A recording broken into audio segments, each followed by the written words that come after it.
Hola, buenos días, ¿cómo están?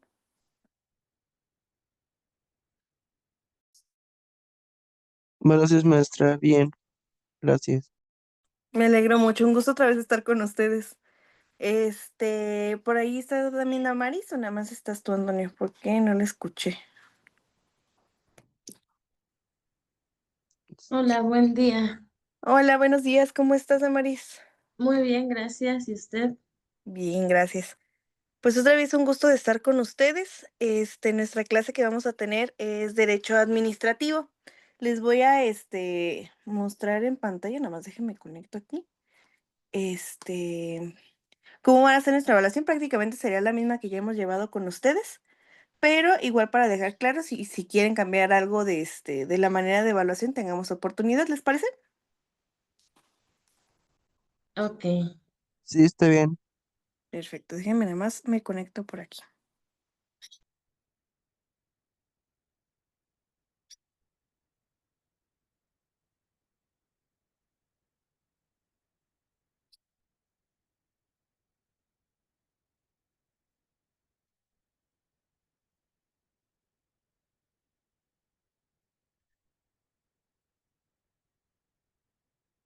Voy, nada más que no me está cargando acá lo que ocupa proyectar.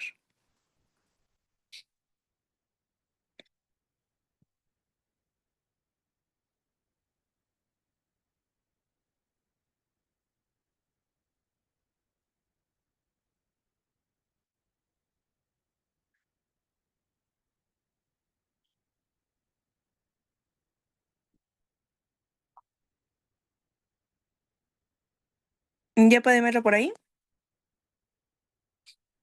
Sí, maestra. Bueno, como les decía, es prácticamente la misma manera de evaluación que hemos tenido desde la vez pasada. Igual, este sería para el examen el 30%, sus tareas el 30%, participación 20% y un pequeño ensayo el otro 20%. A lo largo de estas clases yo les compartiría sobre qué va a ser el ensayo y las rúbricas para el mismo. ¿Les parece bien así? ¿Quieren que cambiemos algo? ¿Tienen alguna otra propuesta? ¿Me podría recordar cómo era la evaluación? Este es el que tenemos ahí, ¿Cómo? que, la, que esa era la antigua evaluación, la que ponen en la positiva. Ajá. Sí, esa sería la manera de verlos. Igual el examen sería por medio de plataforma. Si gustan, podemos utilizar la misma y ya si se incorporan otros compañeros, pues nomás les compartiríamos la liga. Y en cuanto a tareas y demás, sí sería exactamente igual. Para mí está bien. Perfecto. Antonio, Sí, está bien. muy bien. Entonces, si les parece, vamos a comenzar entonces con nuestra clase. Les voy a proyectar nuestras diapositivas.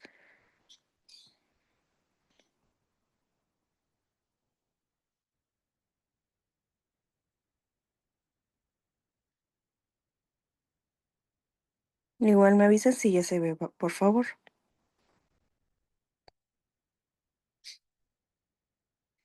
¿Ya se ven? Ya. Ya. Bueno, antes de comenzar me gustaría, como le hemos hecho, que ustedes de manera introductoria me digan qué entienden por el derecho administrativo, a qué creen que se refiere, qué es lo que piensan que vamos a estudiar en esta parte del curso.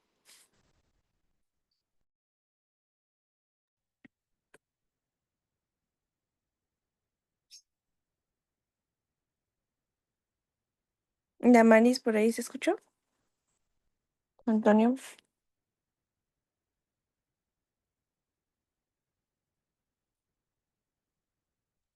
Yo pienso que debería haber más como que en la parte de las finanzas, ¿no? Lo que es el dinero, podría decirse. Ujú, ok. Muchas gracias, Damaris. ¿Tú qué llegas a entender con el derecho administrativo?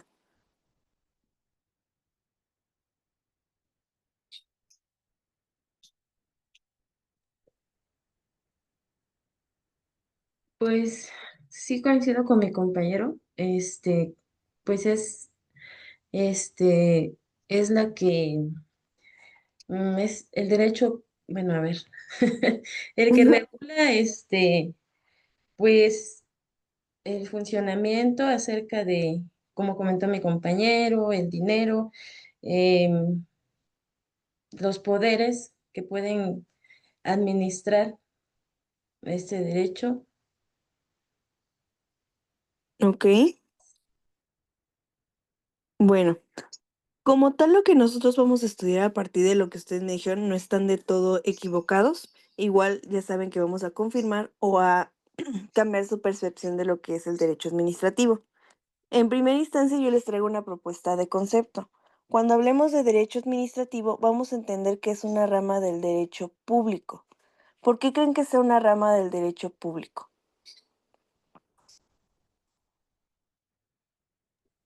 Porque se dirige a todas las personas. ¿Ok? Antonio, ¿por qué crees que sea de derecho público?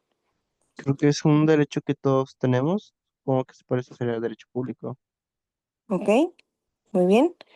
Como tal, sí el derecho público va a ser como que va dirigido a todas las personas, pero más en específico vamos a centrarnos en nosotros como un Estado y va a regir ese funcionamiento y organización de las relaciones de este Estado con nosotros como ciudadanos. ¿Ok? Como tal, este derecho administrativo se va a encargar de la regulación, la organización, el funcionamiento y las relaciones de la administración pública para con los particulares, siendo su finalidad principal el garantizar que la actuación del Estado se apegue completamente a ciertos principios que vamos a analizar el día de hoy. Por ejemplo, el principio de legalidad, el principio de justicia y de interés público. Esta disciplina va a buscar equilibrar el poder del Estado frente a los derechos de los ciudadanos, estableciendo ciertos límites, procedimientos y mecanismos de control, así como otorgando ciertas facultades y atribuciones a los entes administrativos para que estos puedan cumplir sus funciones. Igual yo sé que ahorita hablándoles como de entes, administraciones, facultades y así, no entendemos al 100%. Con el avance del tiempo vamos a ir analizando dentro de este concepto el desglose de estas partes para que a ustedes les quede claro. Como es nuestra primera clase, entiendo que a veces es un poquito complicado el poder tener como la esfera de todo lo que estamos hablando, pero como tal, el campo de estudio de este derecho administrativo va a incluir tanto la estructura interna de la administración del Estado como las relaciones externas que se van a tener. Es una herramienta esencial para el ejercicio de nuestra función pública, la prestación de servicios y la protección del bien común. Hasta aquí el momento, ¿alguna duda?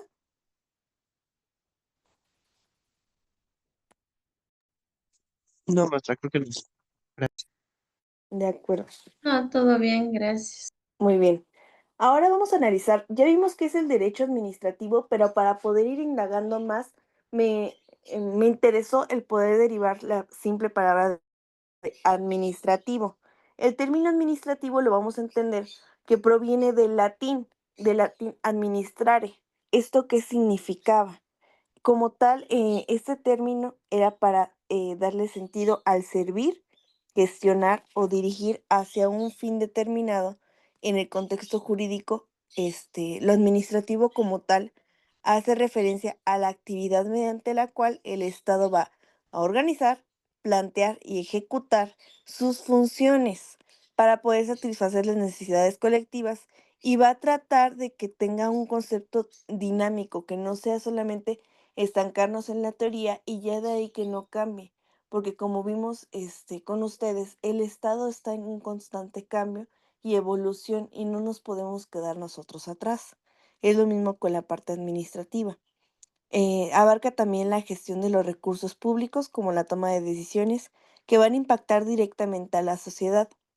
Es por eso que la parte administrativa no se va a limitar únicamente a la burocracia o al aparato de lo que es el Estado, sino que va a englobar todas las acciones a las que se realicen los fines públicos conforme a la ley. En consecuencia, como tal, este derecho administrativo es esa regulación de la actividad estatal, estableciendo cómo debe actuarse, cuáles van a ser esos procedimientos y qué principios deben observarse en medio de estos procedimientos o actividades del Estado. Ahora sí, por eso les preguntaba de por qué creen ustedes que es público. La naturaleza del derecho administrativo la vamos a entender que esencialmente va a ser eso, va a ser pública, porque su propósito va a ser ordenar y controlar las actuaciones del poder público o del Estado frente a los ciudadanos. No va a buscar únicamente la satisfacción de nosotros como ciudadanos o solamente del Estado como un ente, sino que se va a preocupar por los fines colectivos o el bien común. Se va a fundamentar en esta supremacía del interés en general más que en lo particular, y va a ser un principio que va a justificar la existencia de ciertas potestades o prerrogativas a favor de la administración, como la ejecución de la forzosa de ciertos actos, la expropiación o la imposición de sanciones, pero al mismo tiempo tiene esta naturaleza jurídica que podemos entender por garantista. ¿Por qué garantista? Porque esta naturaleza va a imponer límites y reconocer los derechos de los gobernados, garantizar que no exista una arbitrariedad, sino que podamos tener todos una garantía de que se van a cumplir las actividades o los procedimientos establecidos para la administración pública. También podemos entender que este derecho administrativo va a tener otra característica muy importante, que va a tener un carácter autónomo, porque se va a relacionar, sí, con otras ramas del derecho público, como el constitucional o el fiscal, pero este no va a depender directamente de esto, sino que tiene sus propios principios, sus propias instituciones, procedimientos que van a diferenciarlo de manera clara, de los demás. Tiene una evolución histórica que establece la necesidad de poder controlar esta actividad del Estado de forma autónoma o independiente para poder cumplir a cabalidad su función. De momento, ¿dudas o vamos bien? Porque vamos a empezar con los antecedentes.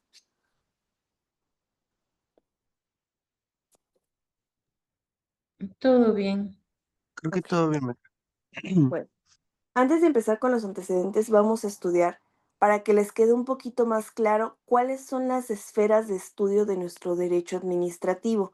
Creo que ya pudimos ver una primera parte de lo que es el derecho administrativo, era parte de lo que ustedes me decían, pero de manera específica, el derecho administrativo tiene 5 esferas o ámbitos de estudio, que son como los más importantes o como las facetas más claras que tiene la función administrativa. Dentro de ellas podemos encontrar la organización administrativa, que con esta va a analizar una estructura de forma jerárquica y funcional del Estado para comprender que existen ciertos órganos, dependencias y entidades que van a integrar esta administración pública. Puede ser, los vamos a analizar después, pero puede ser una administración pública tanto centralizada como la paraestatal. Después tenemos que la actividad administrativa se va a encargar de examinar las formas en que el Estado actúa, cuáles van a ser sus actos administrativos, cuáles contratos van a existir, las concesiones, autorizaciones, licencias y todo el tipo de manifestaciones que llegan a generar efectos jurídicos. También tenemos que es un régimen jurídico del personal de servicio del Estado. Este se va a encargar de estudiar la situación de los servidores públicos, cuáles van a ser sus derechos, cuáles van a ser sus obligaciones, sus responsabilidades y el sistema de carrera administrativa en los casos que pues acontezcan con estos servidores. También tenemos el control administrativo. Cuando hablamos de un control administrativo vamos a referirnos a ciertos mecanismos por los cuales se va a supervisar los principios que les mencionaba al inicio, que es la legalidad y la eficiencia, incluyendo el tener un control judicial. ¿Esto por medio de qué? Por medio de ciertos juicios que también vamos a analizar, que es el juicio de nulidad y el juicio de amparo, y los controles administrativos internos que puedan llegar a suscitarse dependiendo de cuáles responsabilidades estemos hablando y de cuáles servicios de la administración. También tenemos el patrimonio del Estado y los servicios públicos. Cuando hablemos de esto, nos vamos a entender que serán aquellos bienes públicos, su afectación, administración, aprovechamiento y régimen jurídico de los servicios que el Estado presta a la sociedad. ¿Ok? Esos van a ser los 5 puntos más importantes que vamos a analizar durante todo nuestro curso. Los vamos a ir desglosando poco a poco, pero me importó el ponerlos en este momento para que ustedes puedan tener una percepción un poquito más clara de lo que vamos a ir analizando. Y si tienen algunas dudas a posterioridad o que no crean que se hayan estudiado por completo, me puedan ustedes decir, ¿ok? Bueno, ahora sí vamos a empezar con nuestros antecedentes históricos. Otra vez les recuerdo, yo sé que esta parte es un poquito tediosa, pero voy a tratar de irme pues lo más rápido posible y sintetizando lo más la información para que ustedes también no se me saturen de todo, ¿ok?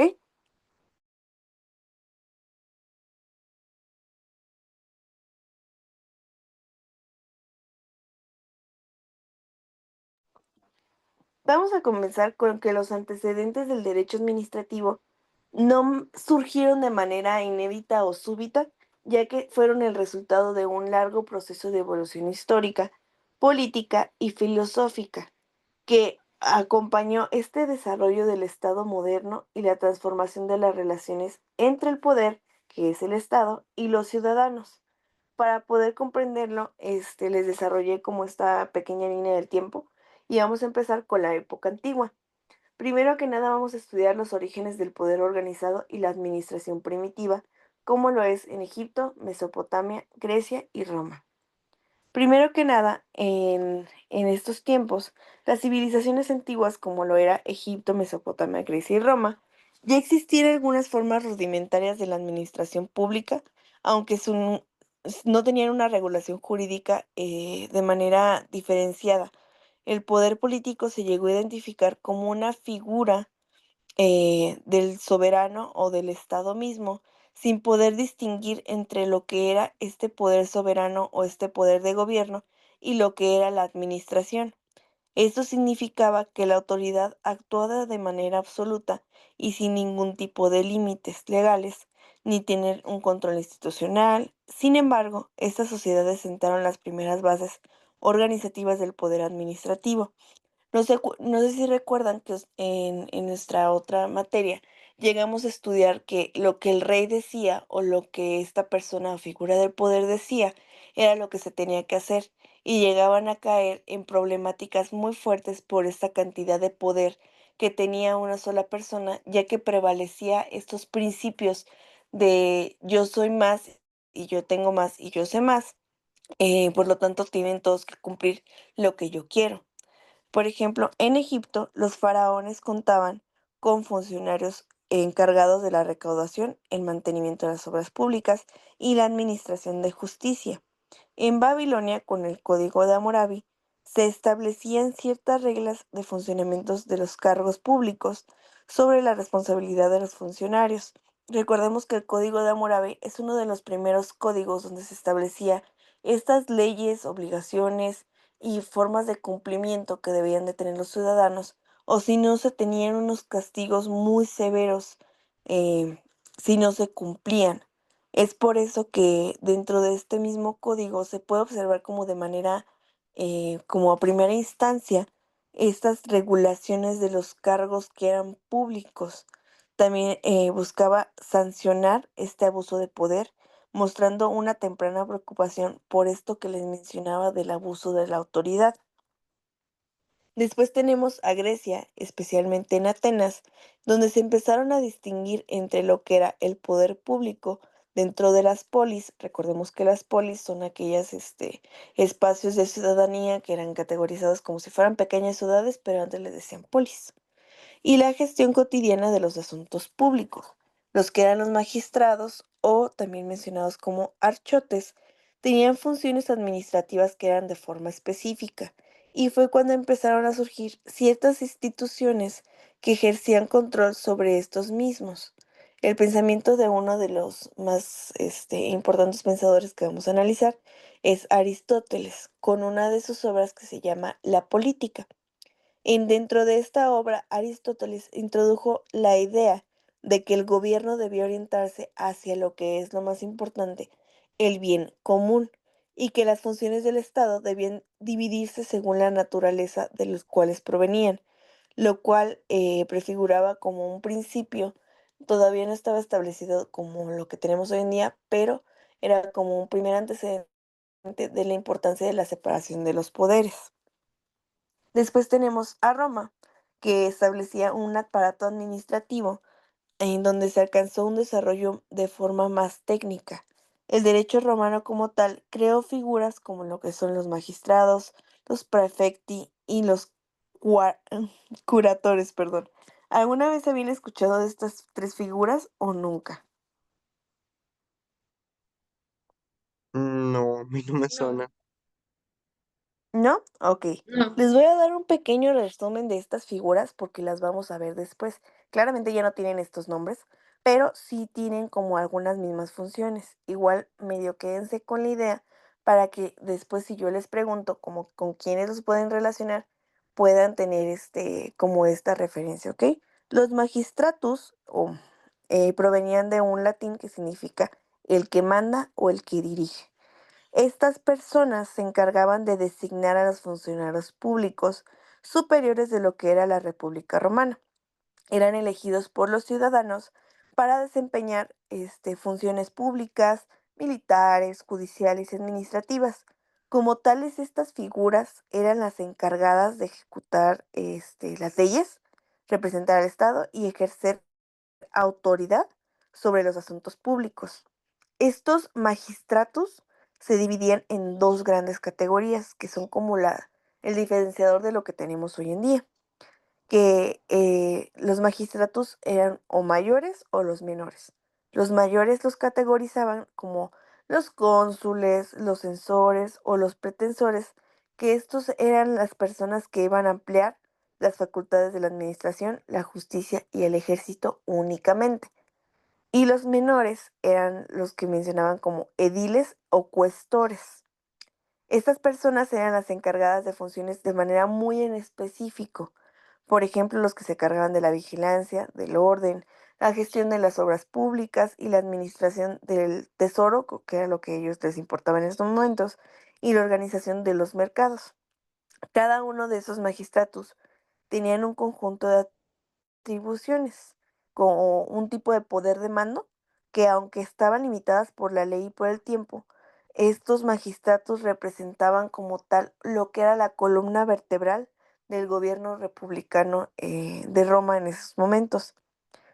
Es por eso como que tenían cierto control en el principio de legalidad en su Senado, porque ellos tenían una forma de gobierno de Senado, y la rendición de cuentas hacia el pueblo, ya que recordemos lo que les mencioné al inicio, el pueblo o los ciudadanos eran los que elegían a estas personas.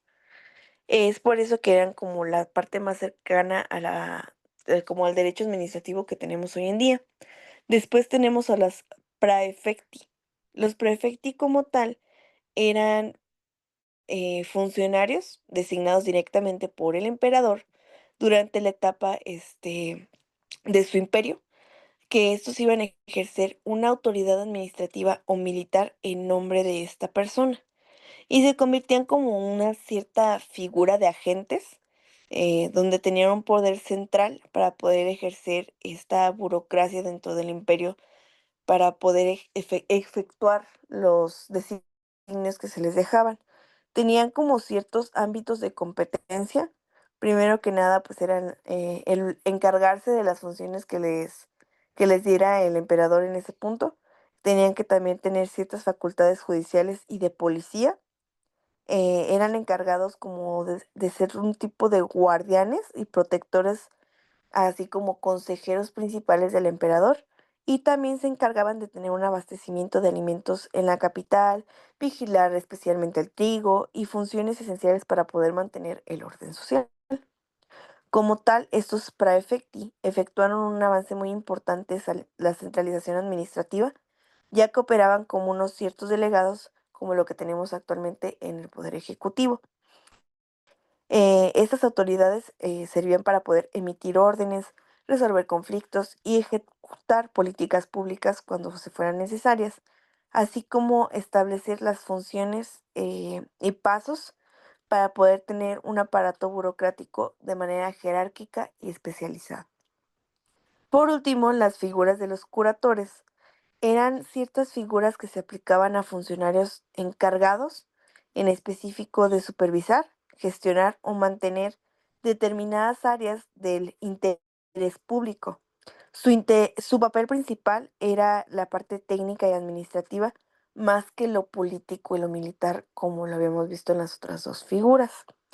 Estas se encargaban principalmente de asegurar el mantenimiento de los acueductos, el suministro del agua, encargado de las vías públicas, de los caminos, eh, poder vigilar las obras públicas que tenían, los edificios en esos momentos que eran caracterizados como para el Estado, ver que estuvieran bien la infraestructura, eran supervisores de las finanzas y de las propiedades municipales. A diferencia de las otras dos figuras, los curatores no siempre eran elegidos de manera política, sino que eran más designados por esa capacidad técnica de poder hacer las cosas, para poder, de manera más fácil advertir como si se necesitaba algo, poder tener una noción más del servicio público, y poder tener esa parte de eficiencia y mantenimiento de lo que eran sus polis. Ahora les pregunto, ¿creen que estas tres figuras efectivamente existan en nuestra actualidad? Y si sí, ¿con qué los pueden relacionar ustedes?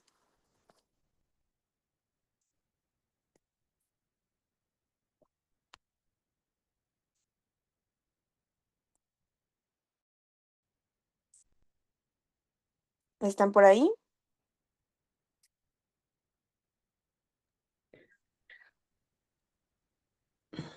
Bueno, por lo que escuché, bueno, por las tres, cosas que estaba mencionando ahorita, Ujú. mm, no sé si es verdad, si me corrige si está mal, pero se relaciona un poco como los poderes, podría decirse, el ejecutivo, el legislativo y el judicial. Ok. Algo así me sonó por alguna de las cosas que estaban haciendo. Sí, muy bien. Muchas gracias, Antonio. ¿Damaris? Sí, eh, igual coincido con mi compañero, pero que bueno, que cada una tiene sus formas, ¿no? De, de cómo hacer las cosas. Em, uno, unos cuidan por ejemplo, cuidan las áreas, las obras públicas, los otros gestionan y así sucesivamente, ¿no? Ok, muy bien, muchas gracias. Un poquito más adelante, como les decía, vamos a hacer esta comparativa ya más clara. Sí es parte de lo que me dijeron ustedes, pero me gustaría ya después que lo pudieran establecer de maneras más específicas para que puedan observar cómo desde Roma tenemos una involucración muy directa con lo que tenemos hoy en día. Mientras tanto, nos vamos a quedar con esa idea y vamos a seguir analizando como esta parte de las figuras que crearon en esta Roma y avanzando con nuestros antecedentes, ¿ok? Esas figuras como tal, ya de manera resumida, eran los responsables de las obras públicas, el abastecimiento de justicia o de la recaudación. Aunque la autoridad suprema residía en el emperador, se gestó la noción de una administración de manera institucional, en crear esas instituciones o estas figuras para poder cumplir con las necesidades que se tenían dentro de las polis, especialmente durante el imperio, cuando se establecieron como estas jerarquías, registros, censos y burocracia.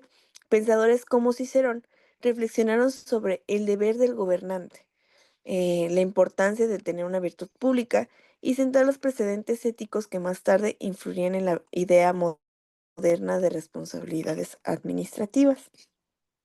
Después tenemos a la Edad Media, el poder feudal y la ausencia de la administración pública de forma unificada. Como tal, durante la Edad Media, el poder se fragmentó bajo el sistema feudal. Recordemos que el sistema feudal fue uno de los principales cambios radicales que vimos de los otros sistemas, ya que estos señores ejercían un poder de autoridad absoluta sobre sus territorios sin una subordinación efectiva bajo una figura del Estado.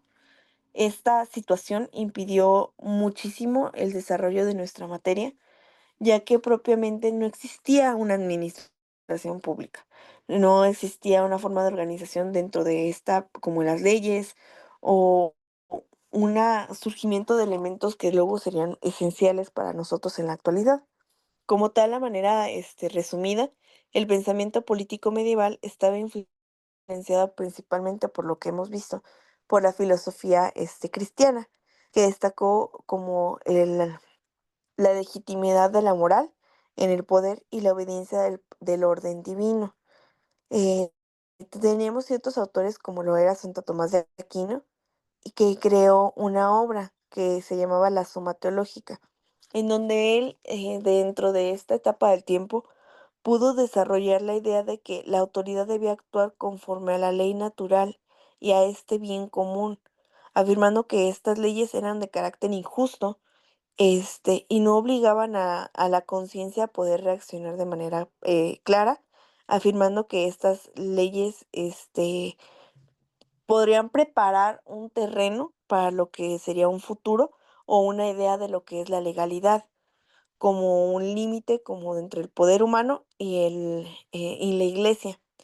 Durante este periodo, la Iglesia Católica también desarrolló una cierta forma de administración, de forma compleja y de forma muy jerárquica, estableciendo como ciertas normas internas, procedimientos, tribunales, algunos mecanismos administrativos como lo era la primera visión de lo que es jurisdicción y la competencia.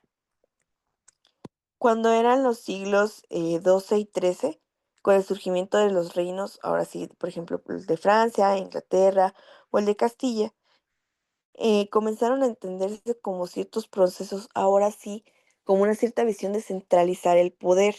Los monarcas crearon ciertas figuras, como lo eran los consejeros, los cancillerías y los funcionarios permanentes, que iban a ser los encargados de tener una gestión de forma real de lo que era el Estado y una forma de administración de la justicia. Estos, como les mencionaba, eran los primeros aparatos administrativos que marcaron el paso de tener un Estado moderno, aunque no tenían otra vez una como regulación de manera autónoma. Después tenemos a la Edad Moderna con el absolutismo y el surgimiento del Estado administrativo, ya de manera más en específico. Con la Edad Moderna debemos de centrarnos en el Renacimiento, que con esta etapa del tiempo se fortaleció lo que eran las monarquías europeas entre los siglos XVI y el XVIII. Se estableció una consolidación en el Estado absolutista y fue caracterizada por la concentración del poder en el monarca. Otra vez veíamos un retroceso hasta un cierto punto, pero con nuevas bases para poder cambiarlo. El que fuera el Estado solamente soy yo, a poder considerar a este monarca como una forma de creación de ley y de justicia. También el Estado buscó organizarse en torno a una burocracia de manera profesional y encargarse de ejecutar las decisiones que eran reales y de mantener el control, tanto territorial como de los ciudadanos. En esta época llegaron a perfeccionarse, ahora sí, ciertos mecanismos administrativos, aunque todavía no tenían de forma como bien hecha lo que eran los límites jurídicos de forma efectiva. Dentro de esta edad moderna, el pensamiento de algunos autores, como lo que era Nicolás Maquiavelo, dentro del Príncipe, aportó esta visión realista de lo que era el poder. Creo que ustedes pudieron ver de manera más clara cómo era esta actuación del príncipe, el poder tener esa eficiencia de gobierno y prevalecer sobre todo la moral. Esto impuso también a la construcción de un aparato estatal mucho más fuerte de forma posterior. También teníamos a otro autor que era Jean Baudin en los 6 libros de la República, perdón, donde formuló esta teoría de la soberanía, afirmando que el Estado debía de poseer una forma de poder absoluto e indivisible que fundamentara la aplicación dentro de su territorio y tener como una forma de justificar la administración bajo la autoridad del rey. Dentro de el siglo XVII, Thomas Hobbes también creó otra obra muy importante para nuestro estudio, que era el Leviatán. Yo sé que estas ya la habíamos estudiado anteriormente, pero no está mal traerlas a colación para que ustedes puedan observar cómo la diferencia entre que son las mismas obras, pero cómo se aplicaron a otras materias. Dentro de este Leviatán se sostuvo que la autoridad debía concentrarse en un solo soberano para poder garantizar este orden y evitar el caos social. El poder administrativo se iba a conceder como una extensión del poder político y la ley iba a ser la expresión de la voluntad del monarca.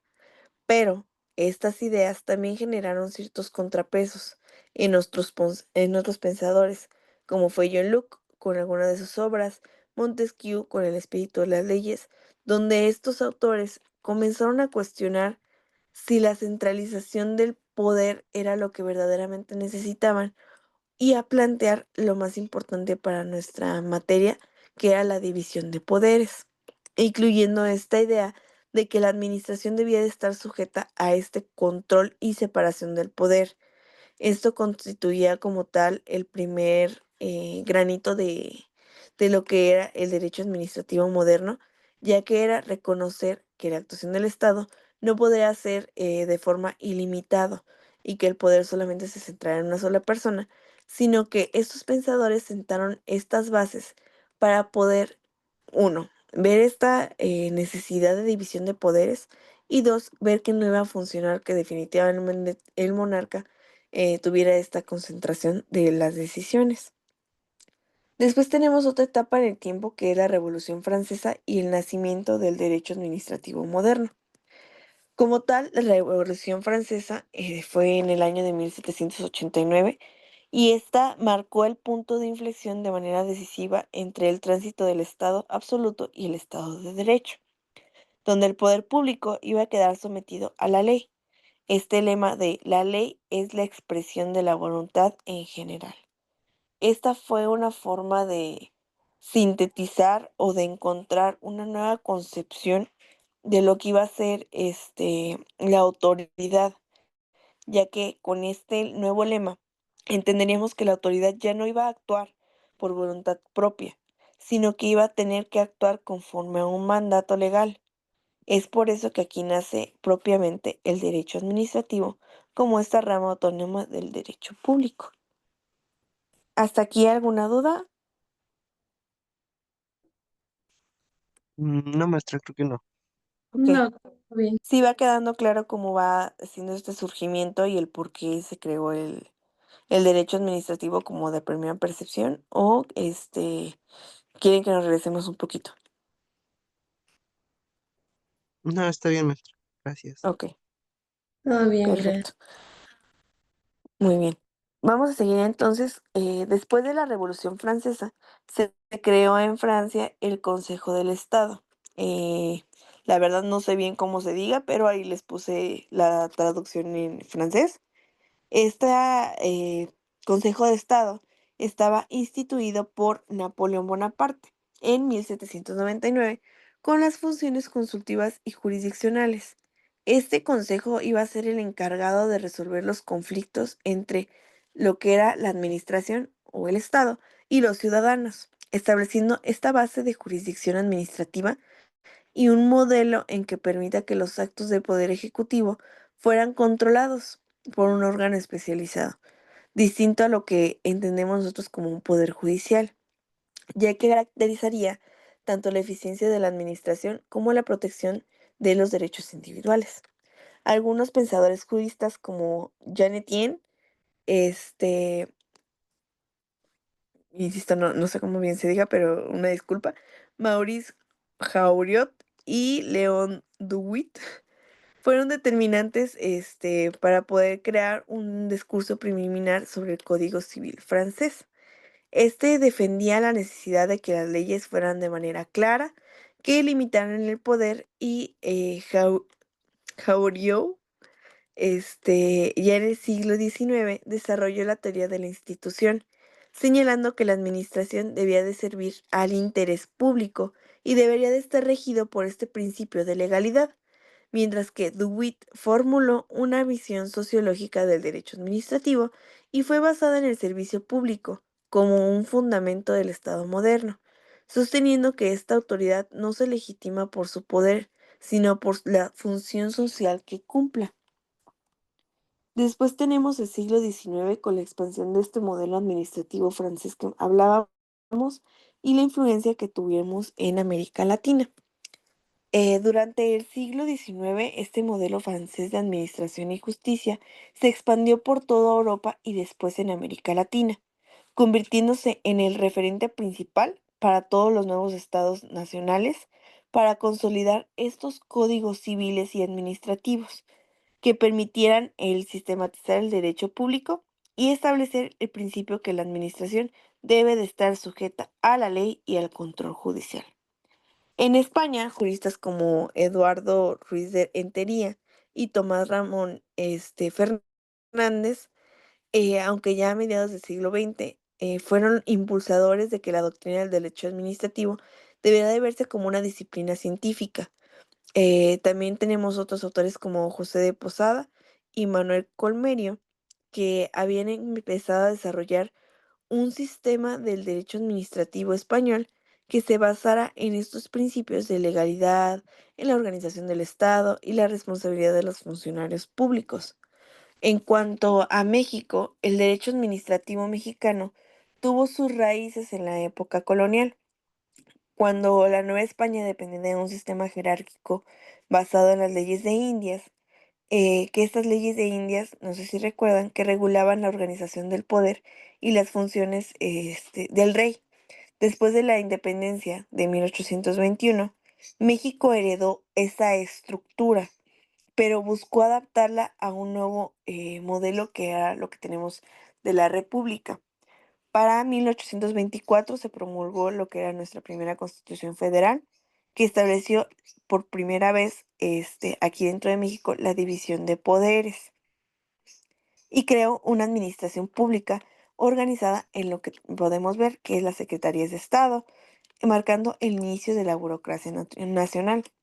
En el siglo XIX, las luchas entre liberales y conservadores dieron forma a este principio de legalidad, especialmente con nuestra Constitución de 1827, con las leyes de reforma, que redujeron el poder eclesiástico al mínimo y fortalecieron el que el Estado fuera de carácter laico.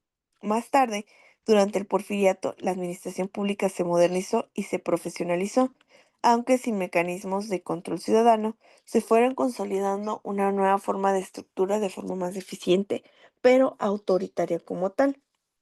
Con la Revolución Mexicana y la consolidación de nuestra Constitución en 1917, se transformó por completo lo que entendíamos por administración pública. Aunque ya teníamos algunos principios como la división de poderes, se introdujeron nuevos principios de justicia social, la legalidad y la responsabilidad de los servidores públicos.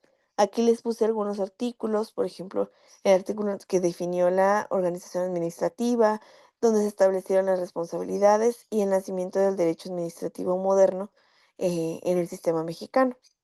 Durante el siglo XX, el Estado se fortaleció y amplió sus funciones de forma económica y social, lo que requirió establecer nuevas leyes como la Ley Federal de Procedimientos Administrativos, que esta fue en 1994, que dio una forma estructural formal a la relación entre el gobierno y los ciudadanos. Y en el siglo XXI, que fue el cambio del enfoque hacia la transparencia, la rendición de cuentas y el crear instituciones como lo que era el INAI, la Ley General de Responsabilidades Administrativas, la ley de mejora regulatoria, que fueron esa consolidación de la administración moderna, digital y abierta. Es así como el derecho administrativo mexicano pasó de tener un sistema de control jerárquico y autoritario a tener un sistema o un modelo basado en la legalidad, la transparencia, la ética y la participación ciudadana.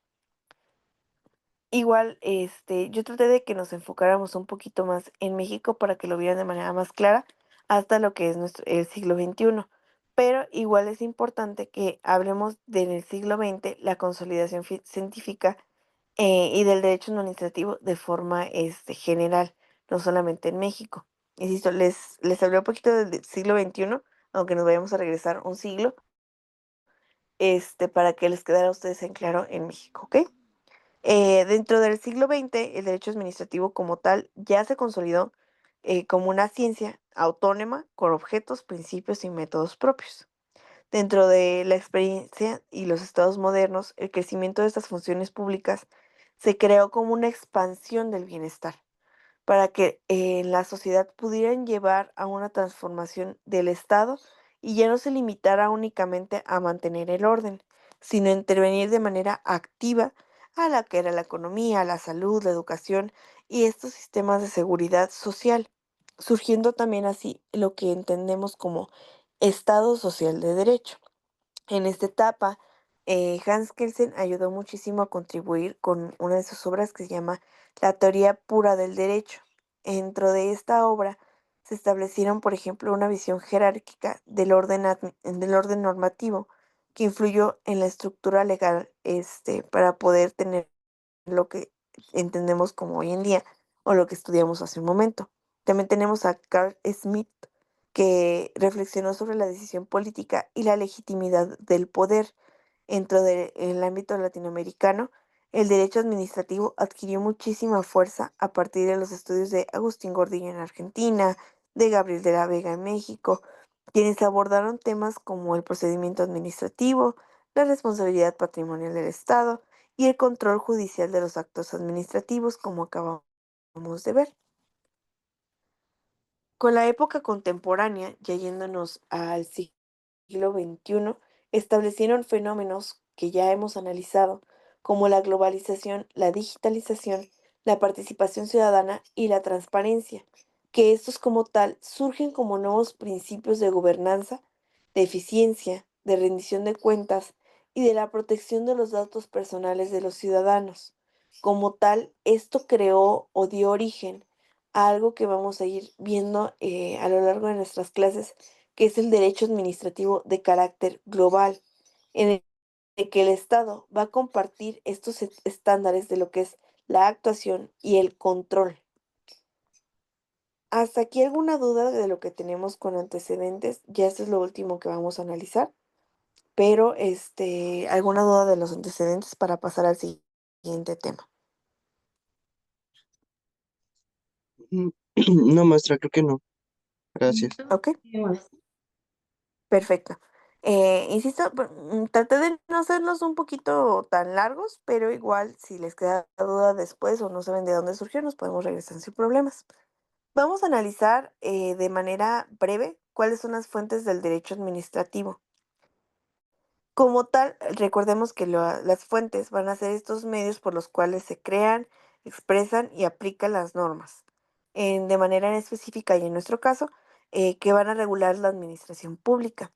Estos van a permitirnos, o estas fuentes, el entender de dónde provienen estas reglas, por qué rigen y por qué actúan dentro del Estado y cómo se van a dividir. Recordemos que con ustedes vimos tres fuentes que son las bases, que son las históricas, las materiales y las formales. En cuanto a históricas dentro de nuestro derecho administrativo, vamos a ver que estas van a ser todos aquellos documentos, leyes y antecedentes que se quedaron a lo largo del tiempo y dieron origen o influyeron en el derecho administrativo, en específico con nosotros al derecho administrativo mexicano. En algunos, que son los más importantes, tenemos a las leyes de Indias, que establecieron esta organización y facultades para la administración. Tenemos a la Constitución Federal de 1824, que fue como tal en México nuestra primera norma que estructuró la administración pública nacional.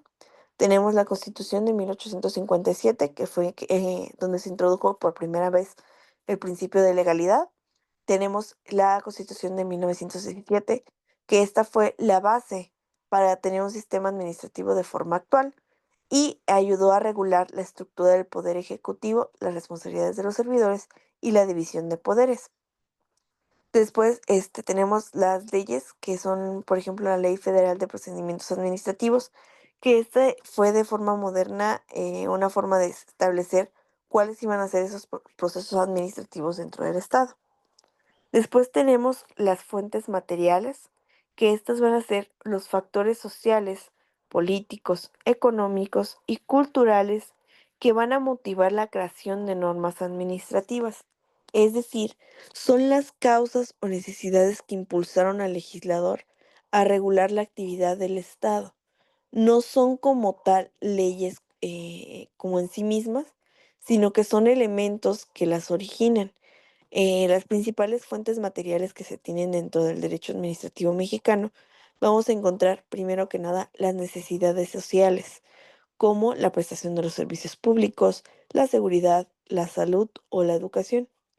Después tenemos la expansión del Estado, que se llevó a crear instituciones y procedimientos administrativos de carácter especializado. Después tenemos el derecho económico, que impulsó la regulación de los sectores como la energía, la comunicación, el comercio y el medio ambiente. También tenemos la lucha contra la corrupción y la exigencia de la transparencia, que dieron como tal el origen para nuevas leyes de responsabilidad y acceso a la información. Y por último tenemos la parte de globalización o la influencia internacional, que especialmente se vio con organismos como lo que es la ONU o la OCDE y la OEA, que promueven esos ciertos estándares de administración pública y de lo que son los derechos humanos. Por último, tenemos a las fuentes formales. Estas fuentes formales son las normas jurídicas que son de carácter obligatorio y que crean, modifican o extinguen las obligaciones dentro de este ámbito administrativo. Como tal, entre las más relevantes que tenemos en México, pues es nuestra Constitución.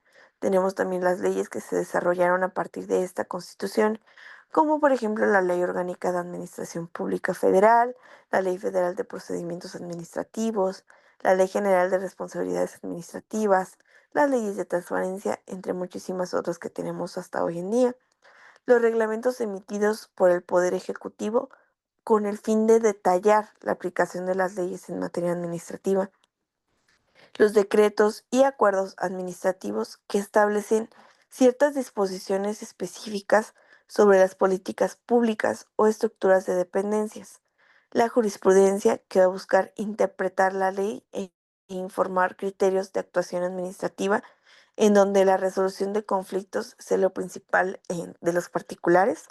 También tenemos la costumbre, que consiste en la práctica reiterada de este, como de una ley o de un principio que se tenga.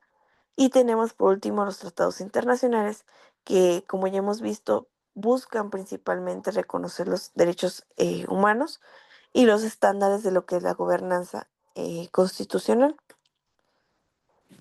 Después, ahora sí vamos a analizar de manera más en específica, ahora sí, todos estos principios que hemos visto, que hemos estado oyendo, pero que a lo mejor no tenemos de manera en clara qué es. O sea, estos principios no se van a desentender de ahora en adelante de todo lo que vayamos a estudiar y nos vamos a ir un poquito lento en esta parte. Entiendo que algunos ya los han escuchado nombrar, pero si no entendemos estos principios desde ahorita, después ya no vamos a entender el por qué es su relevancia dentro de nuestra materia. Como tal, el derecho administrativo, como toda rama del derecho público, se va a regir por estos principios fundamentales que van a orientar la conducta de las autoridades. Estos van a garantizar que la actuación se mantenga dentro de un marco de la legalidad y van a buscar que estos principios tengan una expresión jurídica de el equilibrio entre el poder público, los derechos de los gobernados y constituir una guía interpretativa. Que, ¿Para qué es esto? Para poder resolver las dudas que se tengan en cuanto a la normatividad y la aplicación de la ley que no se mencionan de manera clara y son considerados como implícitos. El primer principio que vamos a analizar, que yo sé que lo han escuchado mucho en lo que llevamos de nuestra clase, es el principio de legalidad. Este como tal se va a considerar como nuestra piedra angular, la más importante o el vértice más claro del derecho administrativo. ¿Por qué? Porque este va a establecer que toda la actuación de la administración debe estar fundada y motivada en la ley. Es decir, que ninguna autoridad pueda actuar más allá del margen de las normas que le otorgan facultades y que están dentro de los particulares. Es decir, que puede establecer todo lo que la ley no prohíbe o lo que le prohíbe a los ciudadanos. ¿Ustedes cuáles creen que sean algunos otros principios que vamos a aplicar a nuestro derecho administrativo? Ya vimos que es legalidad, por eso se los di yo ahorita, porque es el que más hemos estado hablando o del que más importancia se le da. Pero ¿cuáles creen ustedes que sean otros principios que lleguen a existir dentro del derecho administrativo?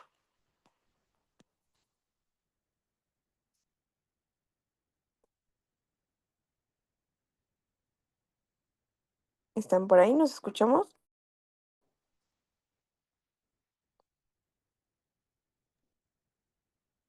Sí, maestra, dijo que al principio era el de legalidad, ¿verdad? Ujú. El primero que yo les estoy proporcionando es el de legalidad, pero ¿cuáles creen ustedes que puedan llegar a existir? O que se van a involucrar con ese derecho administrativo.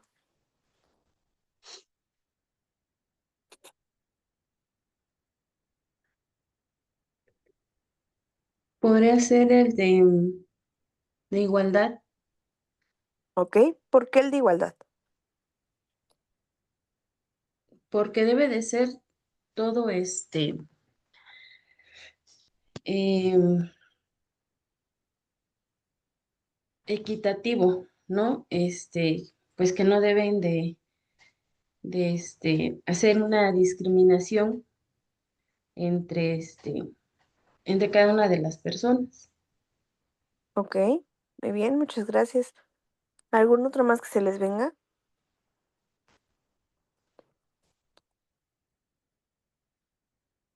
El de equidad podría ser uno, ¿Ok? ¿Por qué el de equidad? pues como dijo mi compañera, es para que sea equitativo de manera justa y parcial para las demás personas, ¿no? ¿Ok? Muy bien. Díganme algunos otros que se les ocurran aparte de esos. O sea, trato de que ustedes vayan analizando con todo lo que hemos llevado el por qué podrían existir estos principios y cuáles se les vienen a la cabeza para poder ahorita igual encontrar algunos nuevos a lo mejor de los que yo les puse, el ver cómo, por qué ustedes piensan que puedan existir esos. Entonces, ¿cuáles creen que sean otros principios que puedan llegar a existir?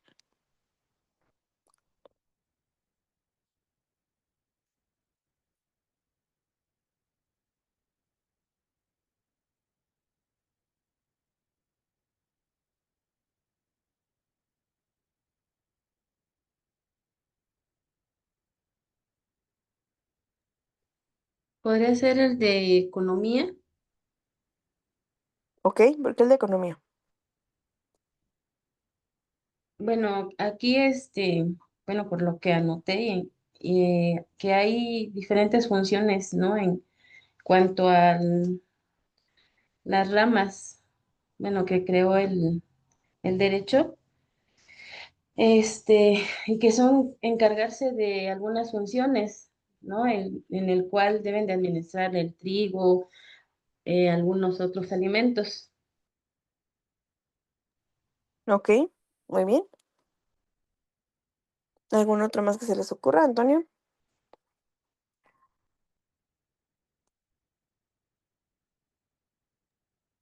Podría ser el de imparcialidad, ¿Ok? ¿Por qué el de imparcialidad? pues al igual que el de equidad, pues es más que nada para la administración de actuar de manera justa y pues ahora sí que sin favoritismo, sin tener tratos con otras personas. ¿Ok? Muy bien. ¿Alguno más o ya no se les viene ninguno a la cabeza?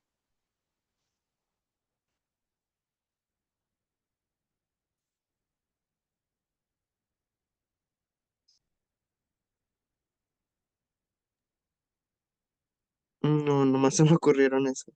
Ok, muy bien. Sí, nada más Efectivamente, eso. va. Algunos de los que ustedes me mencionaron sí los vamos a analizar en este momento. Igual les voy a proponer yo algunos otros principios que también son importantes de verlos dentro de nuestra materia. Por ejemplo, el principio de competencia.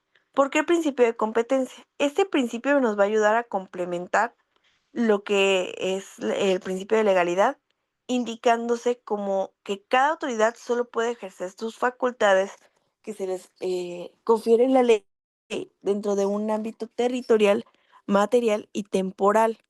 Esto es que se determine la competencia, que ellos van a llevar y como tal no se presume, se prueba y se delimita, ya que este acto va a estar emitido por una autoridad y puede llegar a carecer a veces de validez o puede declararse nulo si no cumple con lo que fue establecido de manera clara o de manera inicial por la ley.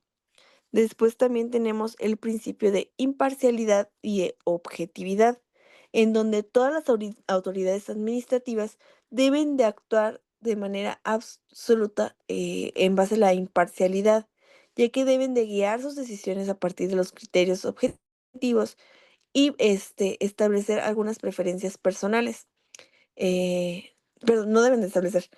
Así también deben de ver los intereses políticos o las influencias de carácter externa. Este principio va a buscar que las resoluciones administrativas busquen responder al interés en general y no a lo particular. Debe de garantizarse la equidad en el trato de los ciudadanos y la transparencia. También tenemos el principio de eficiencia y eficacia. Cuando hablamos de eficiencia y eficacia, establece el derecho administrativo que no se va a exigir solo la legalidad, sino también los resultados. Recordemos que la eficiencia va a obligar a que las autoridades utilicen los recursos públicos, los puedan utilizar de forma racional, encontrar una forma adecuada, evitar que tengan un despilfarro o la duplicidad de esfuerzos en un mismo tema o en un mismo asunto, mientras que el principio de eficacia va a demandar que las acciones de la administración logren estos fines previstos. Ambos principios se proyectan dentro de una gestión pública moderna, donde la administración debe de ser capaz de cumplir estos objetivos con el menor costo posible y con el mayor beneficio o con los mayores resultados para la sociedad, reflejando una visión de administración orientada a los resultados y al servicio público. También tenemos uno de los más importantes y de los que más vemos hoy en día, que es el principio de la transparencia.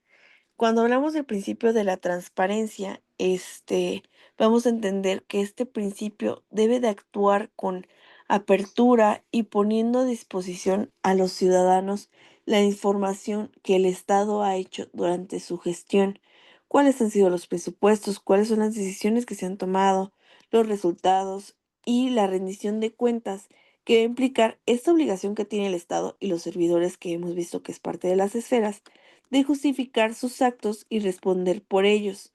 Es por eso que estos principios fortalecen la confianza ciudadana y combaten la corrupción, garantizando el control sobre el ejercicio del poder. Y, por ejemplo, en México, este principio se consolida este, con nuestras leyes, por ejemplo, la Ley General de Transparencia y de Acceso a la Información y la Ley de Responsabilidades Administrativas. También tenemos otro principio que a lo mejor no lo habían escuchado de manera como tan clara, que es el principio de proporcionalidad. ¿Qué se establece con este principio? El principio de proporcionalidad establece que la actuación administrativa debe de guardar equilibrio entre el medio utilizado y el fin que se persigue. Esto significa que la autoridad no va a imponer como tal sanciones, medidas o restricciones que resulten excesivas en relación a su propósito, que es el que van a alcanzar. De modo de que cada intervención del Estado debe ser, primero que nada, necesaria, idónea y equilibrada.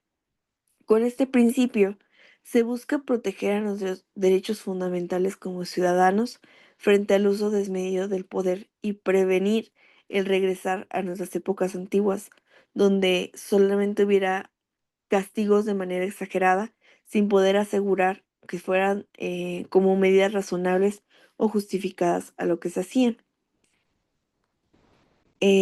Vamos a hacer una pequeñísima actividad. Les voy a poner otra vez lo de las esferas para ver qué tan claro les quedó.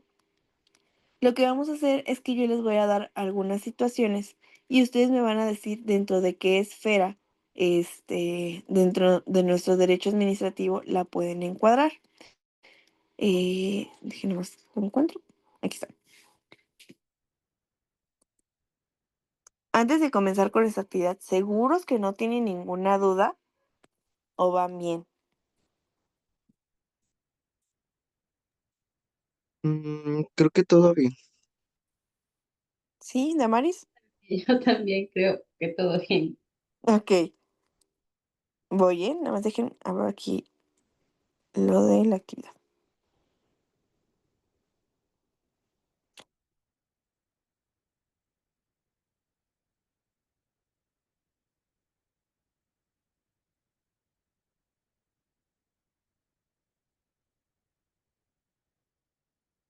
Ok, ¿están listos? La primera situación es la municipalidad de una ciudad va a firmar un contrato con una empresa privada para la recolección de ciertos residuos. Después de algunos meses, los ciudadanos se van a quejar por el mal servicio y que el municipio está gastando dinero de más en estas implicaciones de limpieza, pero que verdaderamente no se están llevando a cabo. Es por eso que se impone una penalización al contrato que se tiene con la empresa privada, pero ¿cuál sería la esfera que entraría al estudio dentro de esta situación? ¿Cuál creen ustedes dentro de estas 5?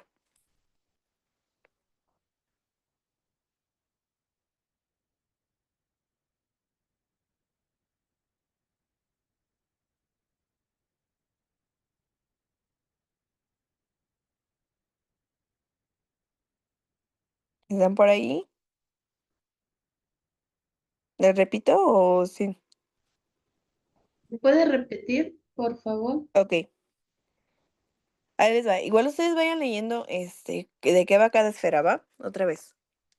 La municipalidad de una ciudad firmó un contrato con una empresa privada para la recolección de residuos.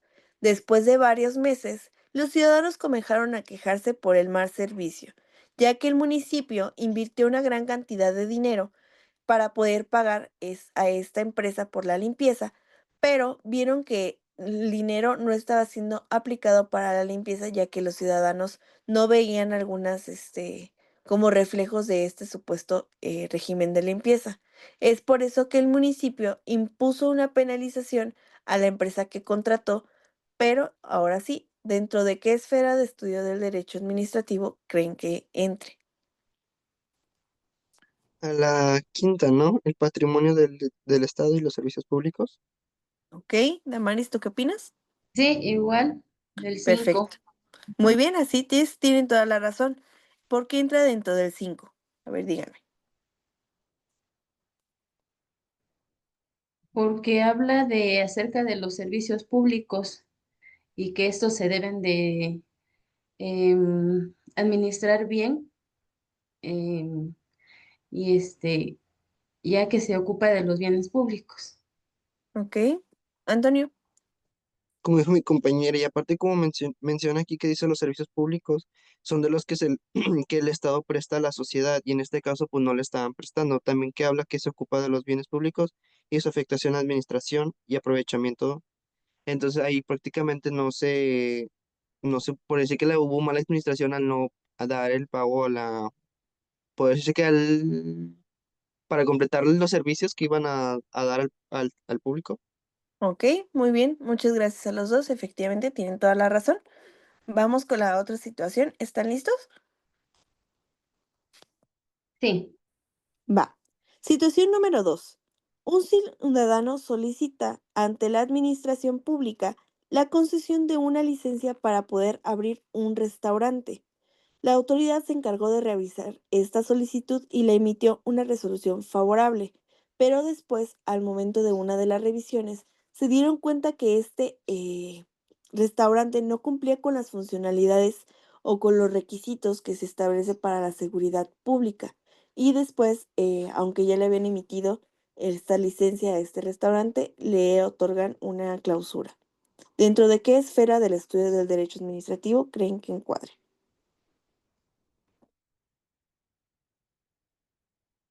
¿Quieren que se las vuelva a leer? sí, por favor. Ok.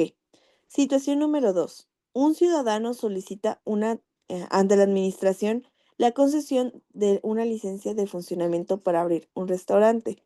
La autoridad revisó su solicitud y le emitió una resolución favorable. Tiempo después, cuando le hacen una revisión a este restaurante, notan que ya no tiene, no cumple con algunos de los requisitos y aunque se le dio esta licencia, clausuran el restaurante.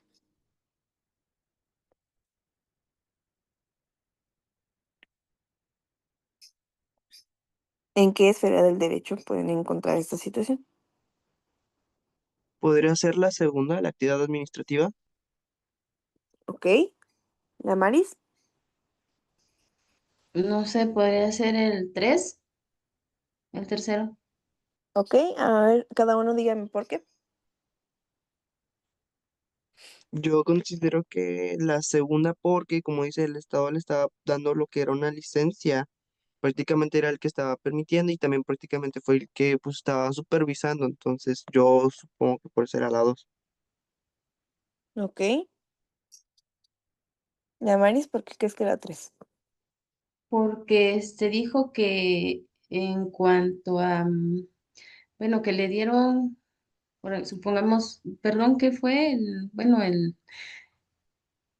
La licencia. bueno, la licencia y que pues debe de tener un control.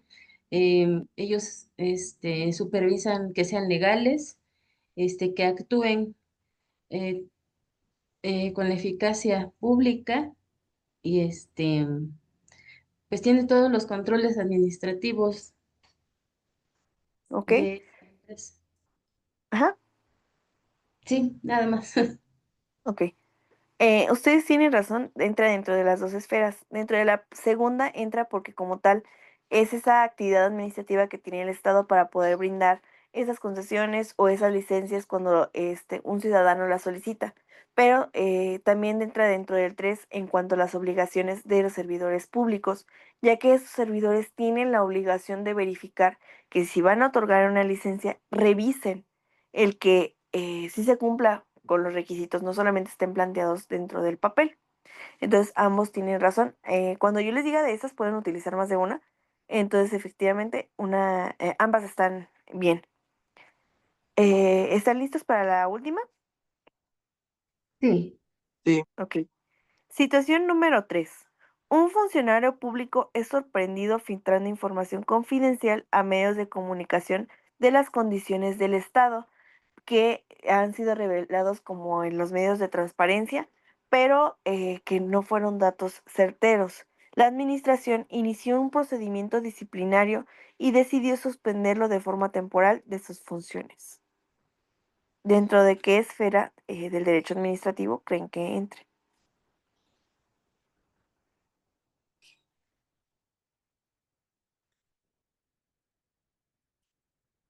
¿Se la leo de nuevo? sí, por favor. sí, Ok. por favor. Situación 3. Un funcionario público es sorprendido filtrando información confidencial a medios de comunicación, mencionando que lo que se proporcionó en el informe de transparencia no fue como tal información certera, sino que era falsa. La administración inicia un procedimiento disciplinario y decide suspenderlo temporalmente de sus funciones. ¿Dentro de qué esfera del derecho administrativo creo que entre?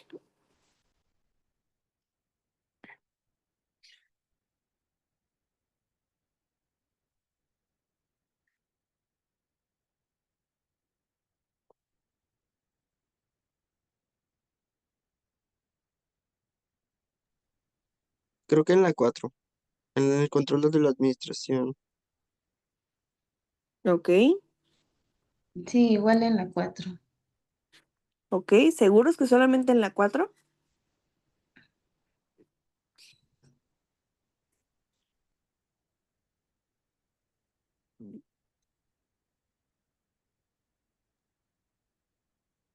Podría ser 4 y 2. Ok. Podría ser 4 y 3. ¿Por qué Antonio 4 y 2 y por qué Damares 4 y 3? Bueno, 4 porque el 4 hablaba de lo que era, yo le dije que era el control de la administración, ya que se refiere al mecanismo por el cual supervisa la legalidad y la eficacia de la actuación pública. Supongo que al momento de hablar de la eficacia de la actuación pública, se refería al dar la información, podría decirse. Entonces como que no fue tan eficaz o no fue tan, pues sí, como eficaz o real la información que dio. Ok, Y, y dos, porque como examinan las formas que actúa, por ejemplo, en este caso se le retiró de su trabajo, podría decirse, por así que laborar, ya sea en ámbitos administrativos o poder hacer contratos o concesiones. Yo supongo que por eso sería 4 y 2. ok. Damaris, ¿por qué crees que 4 y 3?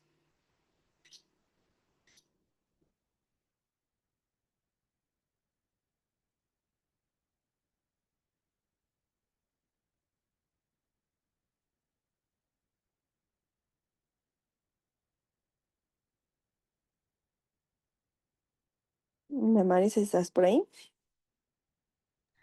Sí, aquí estoy.